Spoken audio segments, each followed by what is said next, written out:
ناشکرے لوگ ہوتے ہیں نا، ان کی سب سے بڑی سزا ہی ناشکرا پن ہے کہ ان کو نعمتیں نظر نہیں آتی. ان کے آس پاس نعمتوں کے ڈھیر ہوتے ہیں، لیکن وہ نہ ان کا دیکھنا انجوائے کرتے ہیں، نہ ان کی پریزنس کو فیل کرتے ہیں کہ اللہ کا شکر ہے یہ ہیں. ان کو صرف نظر آ رہا ہوتا ہے جو نہیں ہوتا. اولاد ہے، اس کی پریزنس ایک نعمت ہوتی. ان سے پوچھے جن کے پاس نہیں ہے. لیکن اگر ان میں کسی قسم کی کوئی کمی ہے یا ان کے ساتھ کوئی مشکل ہے، ہم صرف وہی دیکھتے رہتے ہیں. اور اللہ نے چونکہ ہر چیز کا ایک وقت مقرر کر رکھا ہے نا، اس وقت کے آنے پر اولاد کو بھی وہ چیز مل جائے گی، ان کا بزنس فلرش کر جائے گا، ان کی جاب لگ جائے گی، ان کی ڈگری پوری ہو جائے گی، ان کی شادی ہو جائے گی، ان کے بچے ہو جائیں گے. ہر چیز کا ایک وقت ہے بھائی، اس نے اپنے وقت پر ہی ہونا ہے. لیکن ہم چونکہ وقت سے پہلے چاہتے ہیں، اس لیے ہم پریشان رہتے ہیں اور پھر شکر ادا نہیں کرتے کہ الحمدللہ صحیح سلامت ہے. اگر یہ بیمار پڑے ہوتے اور ہمیں ان کی خدمت کرنی پڑ جاتی. آپ دیکھیے ان پیرنٹس کو جن کے بچے اسپیشل بچے ہیں اور وہ اب تک اپنے والدین کی مدد کے محتاج ہیں. آپ نے بھی ایسی مائیں دیکھی ہوگی. ان کی زندگی میں صرف وہی چیز رہ جاتی ہے، یعنی وہ اپنا آپ بھی بھول جاتی ہے. وہ ہماری طرح آزادی سے گھوم پھر نہیں سکتی، انجوائے نہیں کر سکتی. تو اگر انسان دنیاوی معاملات میں اپنے سے نیچے والوں کو دیکھے تو اس کے دل کو قرار آ جائے کہ شکر ہے تو نے مجھے صحیح سلامت بچہ دیا ہے. کیا ہوا اگر اس بچے کو آپ نے یہ نہیں دیا، جو بھی چیز اس کی زندگی میں کمی ہے. کیونکہ عموماً مائیں اپنے سے بھی زیادہ اپنے بچوں کی زندگی میں جو کمی ہوتی ہے اس کا غم کھائے رکھتی ہیں. اور اگر ہم تھوڑا سا اپنا طریقہ بدل لیں، انہی بچوں کے بارے میں شکر ادا کرنا شروع کر دیں. اللہ تیرا شکر ہے تو نے دیا، اللہ تیرا شکر ہے زندگی ہے، صحت ہے، سلامتی ہے، اللہ تیرا شکر ہے. اب دیکھیے اس شکر کی بنا پر اللہ سبحانہ وتعالیٰ آپ کو وہ بھی دے دے گا جو اب تک نہیں ملا، جو آپ مانگ رہے ہیں. کیونکہ شکر نعمتوں کو کھینچ لاتا ہے. اور ناشکری ہر وقت غم دکھ کی فریاد کرتے رہنا، ہر وقت پریشان رہنا یہ نعمتوں کو اور دور کر دیتا ہے. تو یاد رکھیے تقدیر پر ایمان لانا ہمارے ایمان کا حصہ ہے. اور ایمان کی حقیقت اس وقت تک نہیں انسان کو پتہ چلتی جب تک وہ تقدیر پر ایمان نہیں رکھتا. ابو درداء کہتے ہیں نبی صلی اللہ علیہ وسلم نے فرمایا ہر چیز کی ایک حقیقت ہوتی ہے اور کوئی شخص اس وقت تک ایمان کی حقیقت کو نہیں پہنچ سکتا جب تک اسے یہ یقین نہ ہو جائے کہ اسے جو چیز پہنچی ہے یعنی اچھی یا بری وہ اس سے خطا نہیں ہو سکتی تھی، اور جو چیز خطا ہوگی وہ اسے پہنچ نہیں سکتی تھی، مل ہی نہیں سکتی تھی. یعنی جو شخص اس بات کو سمجھ جاتا ہے، یعنی جو دعا قبول ہو گئی وہ ہونی ہی تھی اور جو نہیں ہوئی اس نے نہیں ہونا تھا. تو جب تک انسان کو یہ بات سمجھ نہ آئے تو اس وقت تک وہ ایمان کی حقیقت کو نہیں پہنچتا. یعنی ایمان اس بات کا تقاضا کرتا ہے کہ اللہ سبحانہ وتعالیٰ کی کمپلیٹ اتھارٹی پر انسان کا ایمان ہو، کہ اصل قادر مطلق. یہ کیوں کہتے ہیں قادر مطلق؟ مطلق ہوتا ہے ایبسلیوٹ، اصل تو قدرت اس کے پاس ہے. یاد رکھیے جو شخص تقدیر کو جھٹلائے اس کے اعمال قبول نہیں ہوتے.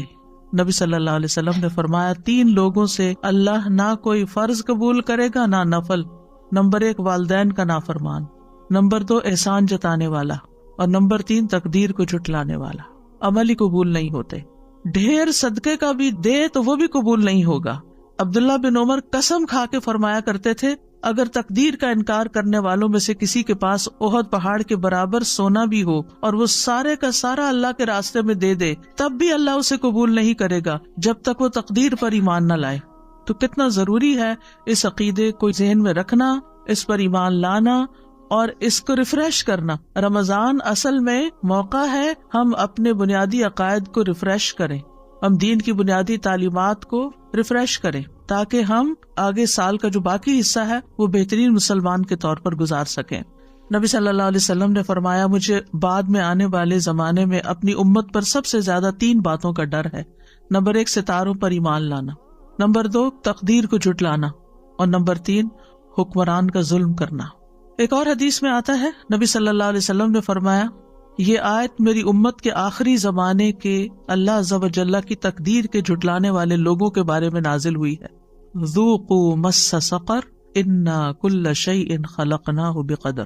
دوزخ میں آگ لگنے کے مزے چکھو، بے شک ہم نے ہر چیز کو ایک مقرر اندازے پر پیدا کیا ہے. یعنی میری امت کے آخری حصے میں جو لوگ تقدیر پر ایمان نہیں لائیں یہ ان کا انجام اس آیت میں بیان ہوا ہے. آپ کو معلوم ہے نا کہ قرآن کی سب سے پہلی تفسیر خود نبی صلی اللہ علیہ وسلم نے کی کہ کس آیت کا مطلب کیا ہے. کچھ عمل سے کی اور کچھ زبان سے کی، اور پھر جو علم آپ نے آگے صحابہ کو دیا ان میں سے حضرت عبداللہ بن عباس مفسر قرآن ہے. یعنی یہ جو سورۃ القمر کی آیات ہے 48-49، ذوقوا مس سقر، جہنم کی آگ لگنے کا مزہ چکھو، انا کل شیء خلقناہ بقدر، ہم نے ہر چیز کو ایک مقرر اندازے میں پیدا کیا، ہم نے ہر چیز کی تقدیر مقرر کی ہے۔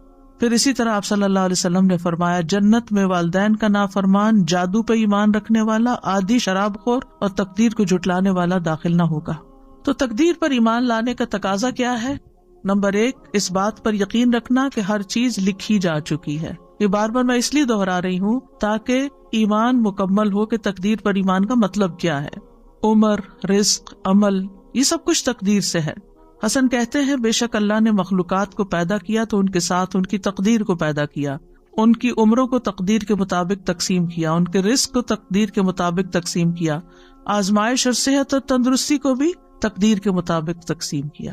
رسول اللہ صلی اللہ علیہ وسلم نے فرمایا، جس شخص کو بڑی فکر دنیا کی ہی ہو، یعنی جو دنیا کے بارے میں زیادہ کنسرنڈ ہے، اللہ تعالیٰ اس کے کام پریشان کر دے گا اور اس کی مفلسی اس کی دونوں آنکھوں کے درمیان کر دے گا، اس کو سوائے اپنی مفلسی کے اور کچھ نظر نہیں آئے گا۔ سب کچھ ہوتے ہوئے بھی اس کو خوف مفلسی کا ہے کہ کیا بنے گا، اور جس کی نیت اصل آخرت کی طرف ہو تو اللہ تعالیٰ اس کے سب کام درست کر دے گا، اس کے دل میں بے پرواہی ڈال دے گا اور دنیا جھک کر اس کے پاس آئے گی۔ پھر اسی طرح اولاد کا ملنا بھی مقرر ہے، جس جان نے آنا ہے وہ آ کر رہے گی۔ بیماری بھی تقدیر سے ہے۔ رسول اللہ صلی اللہ علیہ وسلم نے فرمایا، جاہلیت کے 4 اوصاف میری امت میں موجود رہیں گے جن کو لوگ ہرگز نہیں چھوڑیں گے۔ نمبر 1، نوحہ کرنا، یعنی کسی فوتگی پر۔ نمبر 2، حسب نسب میں تان کرنا۔ سبحان اللہ، اچھے خاصے پریکٹسنگ مسلم ہوتے ہیں، بچوں کی شادی کا موقع آتا ہے، ہم پٹھان میں شادی نہیں کریں گے، ہم فلاں میں شادی نہیں کریں گے، اور لوگوں کو کم ذات ہونے کے تانے دینا، حالانکہ سب کو آدم کی اولاد ہے، سب کی ذاتیں وہیں جا کے ملتی ہیں۔ نمبر 3، بیماری کو متعدی قرار دیتے ہوئے کہنا، ایک خارچی اونٹ کی وجہ سے 100 اونٹوں کو خارش لگ گئی۔ سوال یہ کہ پہلے اونٹ کو خارش کس نے لگائی؟ اب اس میں آپ دیکھیے کہ جیسے یہ کووڈ ہے، کتنا پھیلا ہوا تھا، لیکن جس کی موت لکھی ہوئی تھی، جس کو بیماری آنی تھی، اس کو آ کر رہی۔ جس کو بیمار ہونا تھا وہ ڈبل ماسک میں بھی بیمار ہو کر رہا، اور جس کو اللہ نے بچانا تھا بچایا۔ آگے کا بھی اللہ ہی کے ہاتھ میں ہے۔ تو اس لیے یہ سوچنا کہ صرف اس کی وجہ سے نہیں، یہ اللہ کا فیصلہ تھا۔ نمبر 4، ستارے، یہ کہنا کہ فلاں ستارے کی وجہ سے بارش ہوئی، یہ دور جاہلیت کے اوصاف میں سے ہے۔ پھر اسی طرح دوسری بات یہ کہ اس بات پر یقین رکھنا کہ جو تقدیر میں لکھا ہے وہی واقع ہوگا۔ ما اصاب من مصیبت فی الارض ولا فی انفسکم الا فی کتاب من قبل ان نبرأها ان ذلک علی اللہ یسیر لکی لا تأسوا علی ما فاتکم ولا تفرحوا بما آتاکم واللہ لا يحب کل مختال فخور۔ کوئی مصیبت نہ زمین پر پہنچتی ہے اور نہ تمہاری جانوں پر مگر وہ کتاب میں لکھی ہے۔ جس نے آنا ہے نا، اس نے آنا ہے، اس سے پہلے کہ ہم اسے پیدا کریں۔ یقیناً یہ اللہ پر بہت آسان ہے، تاکہ تم نہ اس پر غم کرو جو تمہارے ہاتھ سے نکل جائے، یعنی اس چیز پر غم نہ کرو جو چلا جائے، اور نہ اس پہ اکڑو جو تمہیں عطا کر دے۔ اور اللہ کسی تکبر کرنے والے، بہت فخر کرنے والے سے محبت نہیں کرتا۔ تو اس سے کیا پتا چلتا ہے کہ اگر کوئی تکلیف آ جائے، کوئی بیماری آ جائے تو کیا کریں؟ ایک لفظ یاد رکھیں، مکتوب۔ مکتوب لکھا ہوا تھا، اس نے آنا تھا، یہ اللہ کا فیصلہ ہے۔ رضیت باللہ ربا وبالاسلام دینا وبمحمد نبی۔ مثلاً آپ کو فلو ہو گیا، آپ کہتے میں نے تو فلو شاٹ بھی لگوایا تھا، میں تو اتنی احتیاط بھی کی تھی، کہ فلو کیوں ہو گیا؟ اللہ کا فیصلہ ہو گیا، مکتوب لکھا ہوا تھا۔ آپ سمجھتے ہیں آپ کے حق میں برا ہوا؟ نہیں، برا نہیں ہوا، اس کے ذریعے معلوم نہیں کتنی اور بیماریاں آپ کے جسم سے نکل جائیں۔ اللہ کو پتا ہے نا، اللہ کو آپ سے پیار ہے، وہ بڑی مصیبت سے بچانے کے لیے آپ کو چھوٹی مشکل میں ڈال دیتا ہے، اور 7 گناہ بھی جڑتے چلے جاتے ہیں، اور آپ کا اللہ تعالیٰ کی طرف رجوع بھی ہو جاتا ہے۔ اور یاد رکھیے کہ انسان کبھی بھی اللہ تعالیٰ کے بارے میں بدگمانی نہ کرے کہ اللہ نے مجھے بیمار کر کے میرے ساتھ اچھا نہیں کیا، نیور، کیونکہ اللہ تعالیٰ کا ہر فیصلہ عدل پر مبنی ہے، حکمت پر مبنی ہے۔ یہ بھی ہم نے یاد رکھنا، تکلیف آئے تو کیا سوچنا ہے؟ اللہ نے میرے ساتھ ظلم نہیں کیا، یہ اللہ کا عدل ہے، یہ اللہ کی حکمت ہے، اس کی حکمت اللہ ہی جانتا ہے۔ بہرحال میں یہ یقین رکھتی ہوں کہ اس کا یہ فیصلہ ہمارے حق میں ٹھیک ہی ہے، بہتر ہی ہے۔ ابن دلمی کہتے ہیں، میں ابی ابن کعب کے پاس حاضر ہوا اور ان سے کہا، میرے دل میں تقدیر سے متعلق کچھ شکوک و شبہات پیدا ہو گئے ہیں، آپ اس بارے میں مجھے بتائیں، شاید اللہ تعالیٰ میرے دل سے ان شبہات کو نکال دے۔ ابی رضی اللہ عنہ نے فرمایا اگر اللہ آسمان والوں اور زمین والوں کو عذاب دینا چاہے تو دے سکتا ہے اور وہ ان پہ ظلم کرنے والا نہیں ہوگا، اور اگر وہ ان پر رحم فرمائے تو اس کی رحمت ان کے لیے ان کے اعمال سے بہتر ہے، اور اگر تم احد پہاڑ برابر سونا بھی خرچ کر دو تو جب تک تم تقدیر پر ایمان نہ لاؤ گے اللہ تعالیٰ اس کو قبول نہیں کرے گا، اور جب تک تم یہ نہ جان لو کہ تمہیں جو کچھ پہنچا ہے وہ تم سے خطا ہونے والا نہیں تھا، اور جو تمہیں نہیں پہنچا وہ تمہیں ہرگز ملنے والا نہیں تھا، اور اگر اس سے اعتقاد کے بغیر تم مر گئے تو جہنم میں جاؤ گے۔ ابن دلمی کہتے ہیں پھر میں عبداللہ بن مسعود کے پاس آیا، انہوں نے بھی یہی بات کہی جو ابی رضی اللہ عنہ نے کہی تھی۔ کہتے ہیں اس کے بعد پھر میں حذیفہ بن یمان کے پاس گیا اور انہوں نے بھی وہی بات کہی جو پہلے دو نے کہی تھی۔ پھر میں زید بن ثابت کے پاس گیا، انہوں نے بھی وہی کہا جو اوپر تینوں نے کہا، اور انہوں نے بھی نبی صلی اللہ علیہ وسلم سے اسی طرح کی بات روایت کی۔ اس سے یہ پتہ چلتا ہے کہ صحابہ کرام کا ایمان کتنا درست تھا اور ان کو پتا تھا کہ کس چیز پر ایمان لانا ہے اور کس طرح کا ایمان لانا ہے۔ آج آپ دیکھیں کہ ہم سے اگر کوئی پوچھے تو کیا ہم یہ بات بتا سکتے ہیں یہ جو سارے صحابہ نے کہی تھی؟ ہمیں تو پتہ بھی نہیں کہ ایسے بھی کہنا ہوتا ہے۔ تو یہ ہے تقدیر کہ اللہ کے فیصلے ظلم پر مبنی نہیں ہے، اور اللہ کی رحمت ہمارے اعمال سے بہتر ہے، اور کوئی نیک عمل قبول نہیں ہے اگر ہم تقدیر پر ایمان نہیں رکھتے، اور جو ہمیں پہنچنے والا ہے وہ خطا نہیں ہو سکتا، اور جو خطا ہو گیا وہ آنا ہی نہیں تھا۔ اس بات پر یقین رکھے کہ اللہ کا ہر فیصلہ حکمت پر مبنی ہے، عدل پر مبنی ہے، اللہ تعالیٰ ظالم نہیں۔ بظاہر نظر آنے والا شر بھی اپنے اندر طرح طرح کی خیر رکھتا ہے۔ اگر آپ سورۃ الکہف پڑھیں تو اس میں خضر علیہ السلام نے جس بچے کو مار دیا تھا تو اس کے بارے میں کیا آتا ہے، وَأَمَّا الْغُلَامُ فَكَانَ أَبَوَاهُ مُؤْمِنَيْنِ، اس لڑکے کے والدین مومن تھے، فَخَشِينَا أَن يُرْهِقَهُمَا طُغْيَانًا وَكُفْرًا، ہمیں اندیشہ ہوا کہ یہ لڑکا اپنی سرکشی اور کفر کی وجہ سے ان پہ کوئی مصیبت نہ لا کھڑی کرے، فَأَرَدْنَا أَن يُبْدِلَهُمَا رَبُّهُمَا خَيْرًا مِّنْهُ زَكَاةً وَأَقْرَبَ رَحْمًا، لہذا ہم نے چاہا کہ ان کا پروردگار اس لڑکے کے بدلے انہیں اس سے بہتر اولاد عطا کرے جو پاکیزہ اخلاق والی اور قرابت کا بہت خیال رکھنے والی ہو۔ تو روایات میں آتا ہے کہ اللہ تعالیٰ نے اس کے بدلے ان کو بیٹی عطا کی تھی۔ اب کسی کا بیٹا فوت ہو جائے اور بیٹی پیدا ہو جائے تو بظاہر وہ کیا سمجھے گا کہ میرے ساتھ تو بڑی زیادتی ہو گئی، لیکن یہاں پر بیٹی کا پیدا ہونا یعنی سرکش بیٹے کے بدلے میں اللہ نے ان کو نیک بیٹی عطا کی جو پاکیزہ اخلاق والی اور قرابت کا بہت خیال رکھنے والی۔ اور یہ تو ہم نے دیکھا ہے نا کہ جس طرح بیٹیاں ماں باپ کا خیال رکھنے والی ہوتی ہیں اور کیئر کرنے والی ہوتی، عمومی طور پر اللہ ماشاءاللہ عمومی طور پر بیٹے ایسے نہیں ہوتے۔ پھر مریم کو بیٹا دینے کی بجائے اللہ نے بیٹی سے نوازا جن سے عیسیٰ علیہ السلام پیدا ہوئے، کتنی بڑی سعادت تھی ان کی۔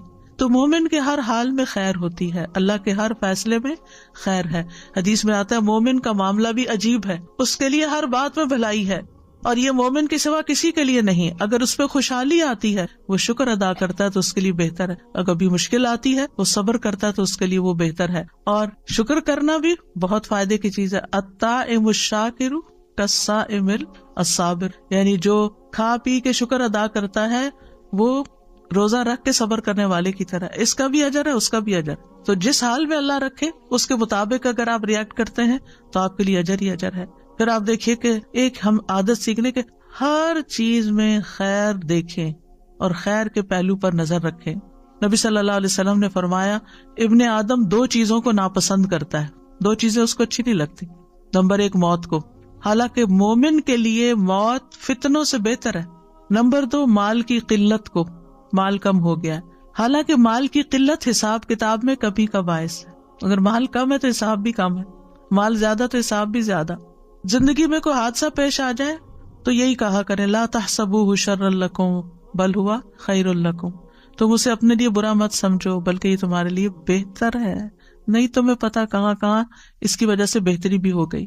سفیان کہتے ہیں انسان جو ناپسند کرتا ہے وہ اس کے لیے بہتر ہوتا ہے اس سے جس کو وہ پسند کرتا ہے، کیونکہ ناپسندیدہ چیز اسے دعا پر ابھارتی ہے اور جسے وہ پسند کرتا ہے وہ اسے آگ لگاتا ہے۔ یعنی دنیا کی عیش و عشرت چاہتا ہے اور وہ اس کے لیے بعض اوقات اللہ سے دوری کا باعث بن جاتی ہے۔ بہت دفعہ ایسا بھی ہوتا ہے کہ جب کسی تکلیف کا انجام سامنے آتا ہے لیٹر آن تو وہ ہمیں خوش کر دیتا ہے، اس وقت اللہ کے فیصلوں کی حکمت سمجھ آتی ہے۔ ابن عمر کہا کرتے تھے انسان اللہ سے بھلائی طلب کرتا ہے تو اللہ اس کے لیے کسی چیز کو منتخب کر لیتا ہے، یعنی اس کے لیے کسی تکلیف کو منتخب کر لیتا، مطلب یہ تھا۔ پھر وہ اپنے رب سے ناراض ہو جاتا ہے اور اپنے انجام کا انتظار نہیں کرتا۔ پھر جب انجام سامنے آتا ہے تو پتہ چلتا ہے کہ اللہ نے اس کے حق میں بہتری کی کہ اس کو اس مشکل رستے سے گزار کر یہ نعمت دی. اللہ ہماری مصلحتوں کو ہم سے زیادہ بہتر جانتا ہے، اس لیے اللہ کے فیصلوں پر اعتماد ہونا چاہیے. آپ دیکھیں کہ بچے جب چھوٹے ہوتے ہیں نا تو ماں باپ سے اکثر ناراض رہتے ہیں، ہمیں کیوں اسکول بھیجتے ہیں، ہمیں کیوں ہوم ورک کرنے کو کہتے ہیں، ہمیں کیوں چھٹی نہیں کرنے دیتے، ہمیں کیوں فلاں چیز نہیں لے کے دیتے، ہمیں کیوں زیادہ چاکلیٹ نہیں کھانے دیتے، کیونکہ ان کا بس چلے تو کھانے پینے کی جگہ صرف سویٹس اور کینڈیز ہی کھا لے تو ماں باپ نہیں کھانے دیتے. یعنی جتنی بھی چیزیں ہیں آپ دیکھیں کہ بچے آپ سے خوش نہیں ہوں گے، وہ آپ کو اپنا دشمن سمجھیں گے کہ شاید ہم ستیلے ہیں یا انہوں نے کہیں سے اڈاپٹ کیا ہوا ہمیں، جو اتنی سختی ہم پر کرتے ہیں. لیکن جب بڑے ہوتے ہیں تو پھر تھینک فل ہوتے ہیں. آپ کا شکریہ کہ آپ نے ہم پر سختی کی، ہمیں پڑھایا لکھایا اور ہمیں یہاں تک پہنچایا. بندہ بھی جب تکلیف کی حالت میں ہوتا ہے تو برے برے خیال سوچتا ہے بس بس، اور پھر جب اس کا انجام دیکھتا ہے تو اس وقت شکر گزار ہوتا ہے کہ اللہ تیرا شکر ہے کہ تو نے فلاں سے بھی بچا لیا، فلاں چیز سے بھی بچا لیا، فلاں، اور میرے لیے تو نے یہ رکھ دیا. ابن تیمیہ کہتے ہیں مصائب عام لوگوں کے حق میں رحمت اور نعمت ہے، سوائے اس وقت کے کہ اگر ان مصیبتوں کی وجہ سے مصیبت والا شخص اس بڑی نافرمانی اور مصیبت میں مبتلا ہو جائے جو اس سے پہلے تھی، تو یہ مصیبت اس لحاظ سے اس کے لیے شر بن جائے گی. لیکن اگر وہ اس کی وجہ سے اور نیکی کی طرف آ جاتا ہے تو پھر کیا ہوتا ہے، وہ مصیبت اس کے لیے خیر کا باعث بن گئی.